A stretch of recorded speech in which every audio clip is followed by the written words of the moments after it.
El asesinato de Sócrates. Primera parte. Capítulo 2. Entre Argos y Tegea, 437 a.C. Eurímaco recorrió con la mirada el camino que tenían delante. Serpenteaba a través del espeso bosque como una culebra que huyera, lo que le impedía ver dónde estarían al cabo de 100 pasos. Giró la cabeza hacia su esposa, Altea, que se bamboleaba lentamente a lomos del burro.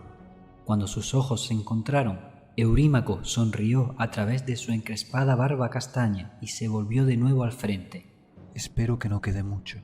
La cara de Altea estaba pálida como la cera y cubierta de gotas de sudor, a pesar de que entre los árboles se filtraba una brisa bastante fresca con olor a resina y agujas de pino.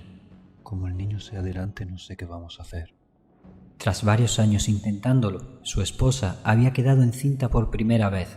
Aunque faltaba alrededor de un mes para que el niño naciera, desde hacía algunas semanas Altea se agotaba con los esfuerzos más livianos.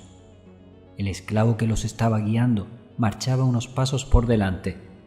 Era un libio de piel oscura llamado Tarik, con los hombros anchos, paso felino y varias cicatrices en su cabeza rapada. Eurímaco sintió el impulso de acercarse a él y preguntarle si sabía traer niños al mundo, pero se contuvo y se volvió de nuevo hacia su esposa. Dentro de una semana estaremos otra vez en Atenas. Esperaba que su tono despreocupado no sonara forzado. Arreglaré nuestra casa, tendremos un taller bien surtido y ahorros para varios meses. Altea tomó aire antes de responder, pero no consiguió evitar que su voz dulce temblara. Espero que Atenea nos permita regresar a tiempo para que el niño nazca en Atenas. No lo dudes, mujer, en una semana estaremos en casa. Apoyó una mano en el muslo de Altea. Le pareció más caliente de lo normal, pero no demasiado. Le dio un apretón suave y continuaron avanzando en silencio por aquel sendero, tan estrecho e irregular que un carro no podría circular por él, aunque los cascos del burro se acomodaban sin problema a los surcos de las recientes lluvias. Hacía justo un año que habían abandonado Atenas, la ciudad en la que ambos habían nacido y vivido hasta entonces. Después de una mala racha, se habían quedado sin dinero, y él ni siquiera había podido seguir comprando materiales para su taller de cerámica.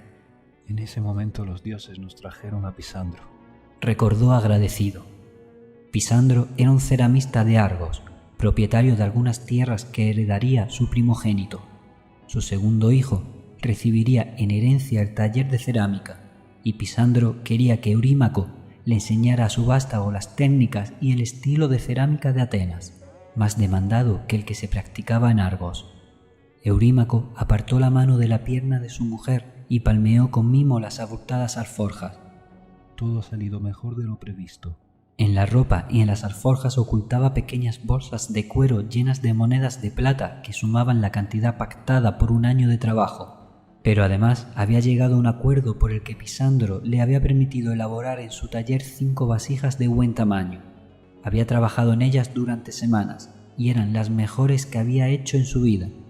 Estaba especialmente orgulloso de los dibujos y de la composición de las figuras en la superficie curva de las vasijas.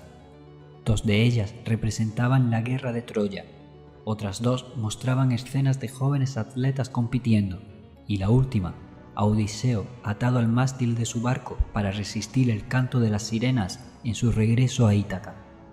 Su intención inicial había sido venderlas cuando regresara a Atenas. Se había comprometido con Pisandro a no hacerle la competencia en Argos. Sin embargo, un aristócrata de Tegea visitó el taller y le ofreció mucho más de lo que habría sacado por ellas en Atenas.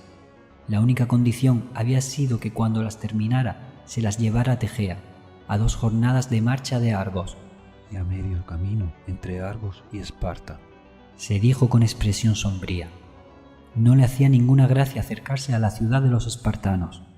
La paz de los 30 años era una quimera y no tardaría mucho en producirse un nuevo enfrentamiento armado entre Atenas y Esparta. La luz que se filtraba entre las ramas de los árboles se volvía más tenue por momentos. Eurímaco escudriñó la maleza a ambos lados del camino y luego siguió atento a las irregularidades del suelo.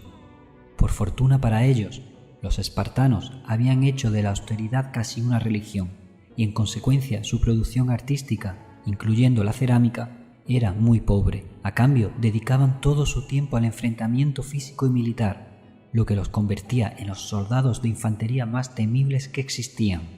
Acarició instintivamente el pomo de su espada. Le hubiera gustado tener a su lado a alguno de los atenienses con los que había hecho el servicio militar, como sus amigos Querefonte y Sócrates. Miró la espada robusta del esclavo. Tarik era un hombre de confianza del ceramista de Argos, casi un miembro de la familia de Pisandro pese a su condición de esclavo. Iba armado con una espada y conocía el terreno, pues había viajado varias veces a Tegea. Entre los dos podríamos defendernos bien de un ataque, siempre que no sea muy numeroso. Altea intentó contener un gemido sin conseguirlo. Cuando Eurímaco se volvió, ella se apresuró a sonreír con los brazos envolviendo su vientre hinchado. Sus labios tiritaban y en la luz declinante las ojeras se le marcaban más que nunca. Eurímaco sintió la primera punzada del miedo.